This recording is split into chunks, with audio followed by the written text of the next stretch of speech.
Hello दोस्तों, आप लोग का स्वागत है सक्सेस विजन 420 में। इससे पिछले वीडियो में हम लोग क्लास 6 का मैथ प्रश्नावली 2.2 को सॉल्व किए थे। अगर आप लोग उस वीडियो को नहीं देखे हैं तो आप जाकर देख सकते हैं, डिस्क्रिप्शन बॉक्स में लिंक दिया हुआ है। तो आइए हम लोग प्रश्नावली 2.3 को सॉल्व करते हैं। प्रश्नावली 2.3 को सॉल्व करते हैं। प्रश्नावली 2.3 का पहला नंबर क्वेश्चन में लिखा हुआ है, निम्नलिखित में जोड़ का क्रम व नियम किस में है। यानी कि पहला में 4 क्वेश्चन दिया हुआ है, इसमें बताना है कि किस में जोड़ का क्रम व नियम लागू होता है। तो हम पहला का आंसर में लिखेंगे, पहला में क्या लिखा हुआ, 5 गुने 8 बराबर 8 गुने 5। यानी कि 5 को 8 से गुना कीजिए या 8 को 5 से गुना कीजिए, आएगा कितना आंसर, 40 ही आएगा। इसमें भी 40 होगा और इसमें भी 40 होगा, कुछ इसमें अंतर है। इसको हम लिख सकते हैं ना, ए गुने बी बराबर बी गुने ए। ये फार्मूला पे आ गया ये, ठीक है। तो इसको हम क्या लिख लेंगे, गुना का क्रम व नियम है। इसके आंसर में क्या हो जाएगा, गुना का क्रम व नियम है। क्योंकि अगर हम 5 को 8 से गुना करेंगे तो 40 ही आएगा, और 8 को 5 से गुना करेंगे तो 40 ही आएगा, ठीक है। ठीक है, यानी कि आपको 8 को 5 से गुना कीजिए या 5 को 8 से गुना कीजिए, हमको प्राप्त कितना आ रहा है, 40 ही प्राप्त हो रहा है। तो यहाँ पे हम क्या लिख लेंगे, गुना का क्रम व नियम है। यानी कि ये गुना है तो गुना का क्रम, अगर यहाँ पे जोड़ रहा था तो हम जोड़ का क्रम व नियम में दे देते, ठीक है। तो पहला सॉल्व हो गया। अब हम दूसरा सॉल्व करेंगे। तो दूसरा में क्या लिखा हुआ है, पहला का दूसरा में क्या लिखा हुआ है, 2 गुने 3 गुने 5 बराबर 2 गुने 3 गुने 5। देखिए, गुना कीजिएगा तो सेम ही प्राप्त होगा, लेकिन मान में चेंज है। तो ये किस फार्मूला पे आ जाएगा, ए गुने बी गुने सी बराबर ए गुने बी गुने सी। यानी कि आप इसको, इससे 2 को 3 से गुना कीजिए या 3 को 2 से गुना कीजिए। आप 5 को इससे गुना कीजिए या इसको 5 से गुना कीजिए, तो हमको प्राप्त हो जाएगा उतना ही, ठीक है। तो इसका आंसर में लिखेंगे, इसके आंसर में लिख दीजिएगा, गुना का साहचर्य नियम। किस नियम के अंतर्गत ये है, गुना का साहचर्य नियम। पहला गुना का क्रम व नियम में था और दूसरा गुना का साहचर्य नियम। लेकिन हमको क्या निकालना है, जोड़ का क्रम व नियम। तो अभी तक हमको जोड़ का क्रम व नियम नहीं आया, 2 क्वेश्चन और बाकी है, उसमें देखते हैं कि नहीं। तो देखिए, पहला का तीसरा में क्या है, 2 + 8 + 10 बराबर 2 + 8 + 10। यानी कि आपको लग रहा होगा कि जो ऊपर में पढ़े थे, अभी हम जो पढ़े ना ऊपर में, 2 गुने 3 गुने 5 बराबर 2 गुने 3 गुने 5, तो सेम टू सेम उसी पे है। लेकिन यहाँ पे क्या चीज़ है, जोड़ है। तो हम यहाँ पे क्या लिख लेंगे, जोड़ का साहचर्य नियम। क्या लिख लेंगे, जोड़ का साहचर्य नियम। जोड़ का साहचर्य नियम, साहचर्य नियम। यहाँ पे ये क्या है, चिन्ह बदल गया। यहाँ पे गुना का चिन्ह था तो यहाँ पे क्या चीज़ है, प्लस का चिन्ह है। तो यहाँ पे क्या लिख लेंगे, गुना का साहचर्य नियम के अंतर्गत है, ठीक है। अब हम लोग पहला का लास्ट वाला क्वेश्चन सॉल्व करेंगे। पहला का चौथा में क्या लिखा हुआ, 15 + 8 बराबर 8 + 15। तो इसके आंसर में लिखेंगे, देखिए चौथा के आंसर में लिखेंगे 15 + 8 बराबर 8 + 15 है। तो ये देखिए, इसको जोड़िएगा, 8 और 15 को जोड़िएगा तो कितना आ जाएगा, 23 हो जाएगा। और इसको भी जोड़िएगा तो 23 आ जाएगा। क्योंकि यहाँ पे चेंज क्या है, चेंज ये 8 जो है पहले लिखा गया है और ये 15 जो है बाद में लिखा गया है, यही चेंज है ना। तो ये किस में आ जाएगा, जोड़ का क्रम व नियम है। अभी हम लोग पढ़े थे ना, ये 5 गुने 8 बराबर 8 गुने 5। तो ये क्या है, गुना का क्रम व नियम है। अब हम इसमें क्या है, इसमें सेम टू सेम है, लेकिन यहाँ पे क्या, गुना का चिन्ह था और यहाँ पे प्लस का चिन्ह है। तो हम क्या करेंगे, इसमें लिख देंगे, जोड़ का क्रम व नियम है। ये फार्मूला पे आ रहा है, a + b बराबर b + a। तो इसका लिख लेंगे आंसर में, जोड़ का क्रम व नियम है, क्रम व नियम है, ठीक है। ये क्या हो गया, जोड़ का क्रम व नियम है। तो इसका क्या हो गया, चौथा का क्या हो गया, जोड़ का क्रम व नियम है। तो हमको क्या पूछ रहा है, जोड़ का क्रम व नियम है। तो इसमें कौन सही हो जाएगा, यही। तो इसमें क्या लगा देंगे, सही का टिक लगा देंगे, ठीक है। तो 2.3 का पहला नंबर क्वेश्चन सॉल्व हो गया। अब हम लोग 2.3 का दूसरा नंबर क्वेश्चन सॉल्व करेंगे। तो प्रश्नावली 2.3 का दूसरा नंबर क्वेश्चन में लिखा हुआ है निम्नलिखित में उपयुक्त का नियम लिखे। मतलब ये इसमें बताना क्या है कि 8 प्लस 32 बराबर 32 प्लस 8 है ना पहला का। दूसरा का पहला में क्या है 8 प्लस 32 बराबर 32 प्लस 8। तो ये कौन सा नियम के अंतर्गत आता है उसी को हमको लिखना है। तो आंसर में लिखेंगे। तो देखिए दूसरा का पहला में क्या लिखा हुआ 8 प्लस 32 बराबर 32 प्लस 8। यानी कि इसको हम क्या लिख सकते हैं ए प्लस बी बराबर बी प्लस ए। तो यह किस नियम के अंतर्गत आता है। तो जोड़ का साहचर्य नियम। जोड़ का साहचर्य नहीं, जोड़ का क्रमव्य नियम है। क्रम में ठीक है। ये किस नियम के अंतर्गत है जोड़ का क्रमव्य नियम है। इसके आंसर में यही लिख दीजिएगा जोड़ का क्रमव्य नियम है। तो पहला का आंसर क्या हो गया जोड़ का क्रमव्य नियम है। अब दूसरा में देखिए 2 + 12 + 15 इक्वल टू 2 + 12 + 15। तो इसको हम क्या लिख सकते हैं ए प्लस बी प्लस सी बराबर ए प्लस बी प्लस सी है ना। यही लिख सकते हैं ना ए प्लस बी प्लस सी। ठीक है यही लिख सकते हैं क्योंकि देखिए इसको हम ए मान लिया, इसको बी है और इसको सी। तो ए प्लस बी और ये सी है तो सी ए प्लस बी प्लस सी बराबर इसको हम ए माने थे तो ए और प्लस बी प्लस सी। यही हो गया है ना। तो हम क्या करेंगे यह किस नियम के अंतर्गत आता है। तो जोड़ का साहचर्य नियम। किस नियम के अंतर्गत ऊपर में पढ़ा है ना जोड़ का साहचर्य नियम के अंतर्गत आता है। ठीक है साहचर्य नियम के अंतर्गत आता है। तो दूसरा में क्या लिखेंगे जोड़ का साहचर्य नियम। दूसरा का तीसरा में लिखा हुआ है 8 गुने 5 + 4 बराबर 8 गुने 5 + 8 गुने 4। तो इसका आंसर में लिखेंगे। तो क्या है इसका आंसर में क्या लिखेंगे देखिए 8 गुने 5 + 4 बराबर 8 गुने 5 + 8 गुने 4। तो ये फार्मूला पे आ रहा है ए गुने बी प्लस सी बराबर ए गुने बी प्लस ए गुने सी। यही फार्मूला पे आ रहा है कि नहीं आ रहा। तो हम इसको क्या लिखेंगे इसको हम लिख लेंगे। तो इसका आंसर में क्या लिख लेंगे जोड़ पर गुणन का वितरण नियम। क्योंकि यहाँ पे गुणा भी है और जोड़ भी है। तो यहाँ पे जोड़ जो है ना गुणन का वितरण नियम। तो दूसरा का तीसरा का आंसर क्या हो गया जोड़ पर गुणन का वितरण नियम। इसके आंसर में लिख दीजिएगा कि जोड़ पर गुणन का वितरण नियम। ठीक है अब हम लोग दूसरा का चौथा सॉल्व करेंगे। दूसरा का चौथा में लिखा हुआ है 5 गुने 50 बराबर 50 गुने 5। तो इसका आंसर में लिखेंगे। दूसरा का चौथा में लिखा हुआ 5 गुने 50 बराबर 50 गुने 5 यानी कि ए गुने बी बराबर बी गुने ए। तो ये किस नियम के अंतर्गत आया तो गुना का क्रमव्य नियम है। क्योंकि हम ऊपर में पढ़े थे तो ये इसका आंसर में लिख लेंगे गुना का क्रमव्य नियम है। गुना का क्रमव्य नियम है। क्रम वि नियम है। ठीक है तो इसका आंसर में क्या हो जाएगा गुना का क्रम व नियम है। तो चौथा का आंसर में क्या हो जाएगा गुना का क्रम व नियम है। अब हम लोग तीसरा नंबर क्वेश्चन सॉल्व करेंगे। तो आइए हम लोग तीसरा नंबर क्वेश्चन सॉल्व करेंगे।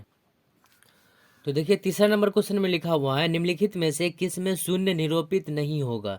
यानी कि इसमें बताना है कि किस में शून्य निरूपित नहीं होगा। ठीक है तो तीसरा का पहला में क्या लिखा हुआ है 1 + 0 बराबर इसको अगर जोड़िएगा तो कितना आ जाएगा 1।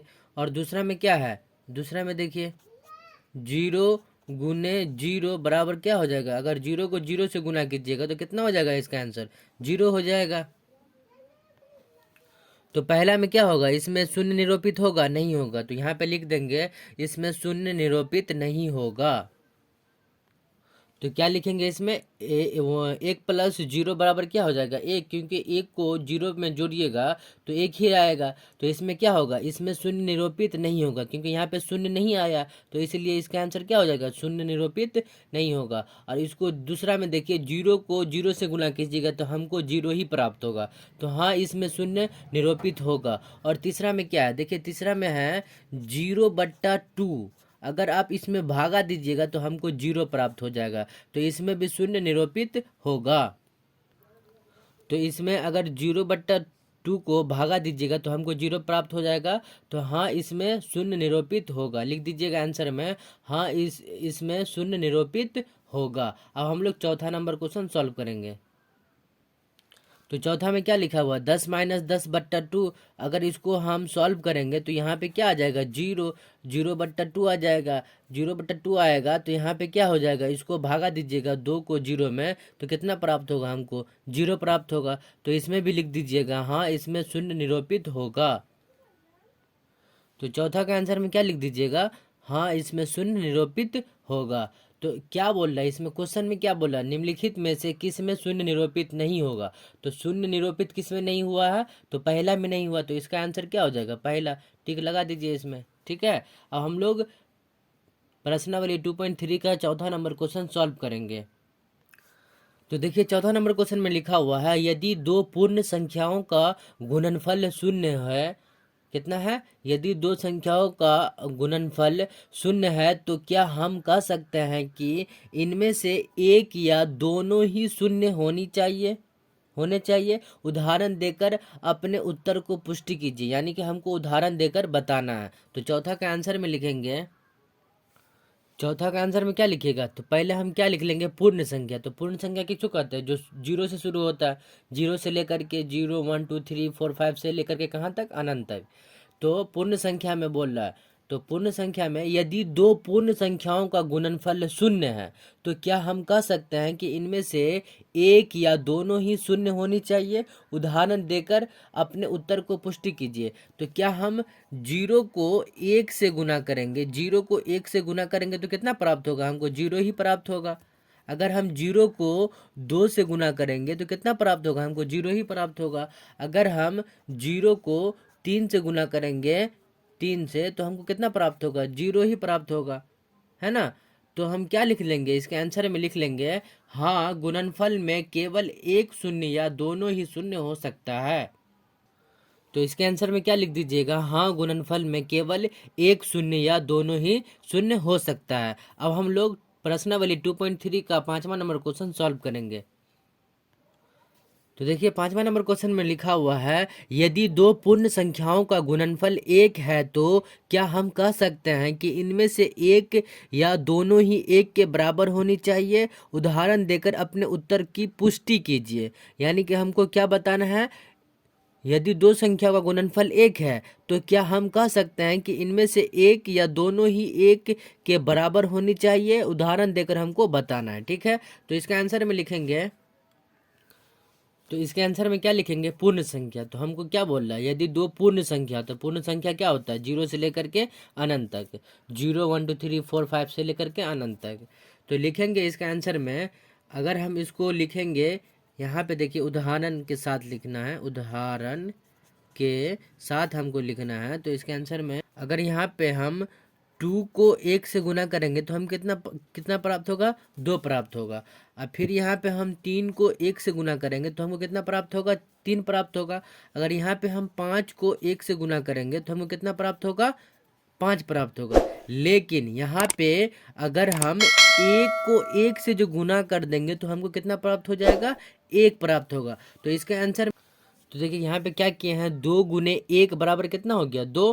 3 गुने 1 बराबर 3, यानी कि हम 2 को 1 से गुना कर रहे हैं तो हमको 2 प्राप्त हो रहा है, और 3 को 1 से गुना कर रहे हैं तो 3 प्राप्त हो रहा है, 5 को 1 से गुना कर रहे हैं तो 5 प्राप्त हो रहा है। लेकिन यहाँ पे 1 को 1 से जो गुना कर रहे हैं तो हमको कितना प्राप्त हो गया, 1। तो इसके आंसर में क्या लिखेंगे, यदि दोनों संख्या 1 हो तो गुणनफल भी 1 प्राप्त होगा। यानी पहला संख्या और दूसरा संख्या दोनों 1 1 हो तो गुणनफल भी 1 प्राप्त होगा। इसके आंसर में लिख देंगे। अब हम लोग प्रश्नावली 2.3 का 6ठा नंबर क्वेश्चन सॉल्व करेंगे। तो आइए हम लोग 6ठा नंबर क्वेश्चन सॉल्व करते हैं। तो देखिए लिखा हुआ है, वितरण विधि से ज्ञात करें।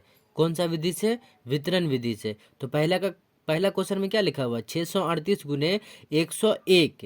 तो इसका आंसर में लिखेंगे, तो छठा का आंसर में क्या लिख लेंगे, 638 गुने, यहाँ पे 6ठा नंबर क्वेश्चन में लिख लेंगे 638 गुने 101 है। तो इस फॉर्मूला पे हमको बनाना है। तो 638 गुने 101 को 101 प्लस 1 लिख सकते हैं। तो हम ये पैटर्न तो प्राप्त हो गया, ये वाला पैटर्न प्राप्त हो गया। अब हम लोग को इस पे बनाना है, तो इसको 638 को 100 से गुना करना है, फिर 638 को 1 से गुना करना है।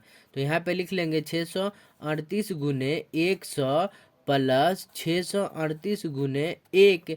अब इसको इससे गुना कीजिएगा तो 638 को 1 से गुना कीजिएगा तो 638 38 हो जाएगा। 2 को जीरो है तो 2 को जीरो बैठा देंगे, और प्लस है तो प्लस देंगे, और 638 को 1 से गुना कीजिएगा तो कितना हो जाएगा, 638 हो जाएगा। अभी दोनों को जोड़ दीजिएगा तो कितना आएगा इसका, 64 64 4 3 8 आ जाएगा इसका आंसर। आप लोग खुद से जोड़िएगा, क्योंकि हम जोड़ेंगे तो वीडियो लंबा हो जाएगा, इसलिए हम नहीं जोड़ रहे हैं, ठीक है। तो छठा का पहला का आंसर कितना हुआ, 64 43 8, ठीक है। अब हम लोग छठा का दूसरा नंबर क्वेश्चन सॉल्व करेंगे। छठा का दूसरा नंबर क्वेश्चन में लिखा हुआ देखिए, 43 75 गुने 1001। तो इसको भी हम इसी फॉर्मूला पे बनाएंगे। तो 43 75 को सेम रहने देंगे और गुना लिखेंगे, और 1001 को हम 1000 प्लस 1 लिख सकते हैं। अब ये पैटर्न हमको प्राप्त हो गया, और इस पे हम बनाना है। तो चार कितना है, 43 75 को 1000 से गुना करना है, फिर 43 75 को 1 से गुना करना है। तो हम यहाँ पे लिख लेंगे 43 75 गुने 1000 प्लस 43 75 गुने 1 लिख सकते हैं। अब इसको गुना कीजिएगा तो कितना हो जाएगा, 43 को 1 से गुना कीजिएगा तो 43 75 ही आ जाएगा, और 3 को जीरो है तो 3 को जीरो बैठा देंगे। कितना जीरो है, 3 को जीरो है तो 3 को जीरो बैठा देंगे, और प्लस है तो प्लस देंगे, और फिर 43 75 को 1 से गुना कीजिएगा तो 43 75 ही आएगा। यहाँ पे कितना आ जाएगा, 43 75। अब इसको आप जोड़िएगा तो कितना आ जाएगा इसका, तो इसको जोड़िएगा तो इसका आंसर हो जाएगा 43 79 375, ठीक है। 43 79 375 हम इसलिए नहीं जोड़े हैं क्योंकि अगर हम जोड़ेंगे तो वीडियो लंबा हो जाएगा। आप लोग खुद से जोड़िएगा, ठीक है। अब हम लोग छठा का तीसरा नंबर क्वेश्चन सॉल्व करेंगे। तो देखिए छठा का तीसरा नंबर क्वेश्चन में लिखा हुआ है कि 734 गुने 25। तो हम इसको क्या लिखेंगे, 734 को सेम रहने देंगे। 734 गुने 25 को हम क्या लिख सकते हैं, 20 प्लस 5 लिख सकते हैं कि नहीं। अब इसको क्या करेंगे, 734 को 20 से गुना करेंगे, उसके बाद 734 को 5 से गुना करेंगे, 734 को कितना से 5 से गुना करेंगे। अब इसको गुना कीजिएगा तो इसका आंसर कितना हो जाएगा, इसका गुना कीजिएगा तो यहाँ पे 14 6 8 0 हो जाएगा, और प्लस है तो प्लस देंगे, और इसको गुना कीजिएगा तो कितना हो जाएगा, 36 हो जाएगा और 70 हो जाएगा। कितना हो जाएगा, 36 हो जाएगा और 70 हो जाएगा। अब ये दोनों को जोड़ दीजिएगा तो यहाँ पे आ जाएगा इसका आंसर 18 3 5 0। इसका आंसर आ जाएगा, ठीक है, 18 3 5 0। तो छठा का पहला दूसरा और तीसरा नंबर क्वेश्चन सॉल्व कर लिए। अब हम लोग चौथा नंबर क्वेश्चन सॉल्व करेंगे। तो छठा का चौथा में क्या लिखा हुआ है, 31 75 गुने 125। कितना, 31 75 गुने 125, यानी कि 3175 गुने 125। तो हम क्या करेंगे, यहाँ पे 3175 को ऐसा ही रहने देंगे, और इसको हम क्या लिख सकते हैं, इसको हम लिख सकते हैं 100 प्लस 25 लिख सकते हैं, ठीक है। तो हमको ज्ञात करना है, इसको हम इससे गुना करेंगे और फिर इसको इससे गुना करेंगे। तो 31 75 गुने 100 प्लस फिर क्या करेंगे, 31 75 को 25 से गुना करेंगे, 31 75 को कितना से गुना करेंगे, 25 से। अब इसको तो देखिए 31 75 को गुना कीजिएगा तो 31 यहाँ पे आ जाएगा और 75 आ जाएगा। 2 जीरो है तो 2 जीरो बैठा देंगे, और प्लस है तो प्लस देंगे, और इसको इससे गुना कीजिएगा तो यहाँ पे 79375 हो जाएगा। कितना हो जाएगा, 79375, यानी कि 79375 हो जाएगा, 79375। अभी दोनों को जोड़िएगा तो 3 9 6 8 7 5, यानी कि तो इसका आंसर कितना हो जाएगा, 3,96,875। तो इसका आंसर में हम लिख लेंगे 3,96,875। जोड़िएगा तो यहाँ पे 3,96,875 आ जाएगा। हम इसलिए नहीं जोड़े हैं क्योंकि वीडियो लंबा हो जाएगा, आप लोग खुद से जोड़ लीजिएगा, ठीक है। तो देखिए 6 नंबर क्वेश्चन में क्या लिखा हुआ है, 6 का लास्ट वाला क्वेश्चन कितना है, 608 गुने 35 से। 608 गुने 35 को हम क्या लिख सकते हैं, तो 608 को हम सेम रहने देंगे और यहाँ पे हम क्या करेंगे, इसको हम 30 + 5 लिख सकते हैं। कितना लिख सकते हैं, 30 + 5। अब इसको गुना कीजिए, 608 को गुना कीजिए 30 से और प्लस 608 को गुना कीजिए कितना से, 5 से। अब इसको गुना कीजिएगा तो यहाँ पे 18, 24 और 0 आ जाएगा और प्लस है तो प्लस देंगे और इसको इससे गुना कीजिएगा तो 30, 40 हो जाएगा। कितना हो जाएगा, 40, 30, 40 हो जाएगा। और जोड़िएगा ये दोनों को तो कितना हो जाएगा, 21,264 हो जाएगा। कितना हो जाएगा, 21,264। तो इसका आंसर कितना हो गया, 21,264। तो हम लोग प्रश्नावली 2.3 का पहला, दूसरा, तीसरा, चौथा, पाँचवा और छठा नंबर क्वेश्चन सॉल्व कर लिए। आई होप आप लोग को यह वीडियो पसंद आया हो। अगर पसंद आया हो तो लाइक करें और चैनल पे नए हो तो चैनल को सब्सक्राइब कर लें। मिलते हैं नेक्स्ट वीडियो में, तब तक के लिए जय हिंद, जय भारत।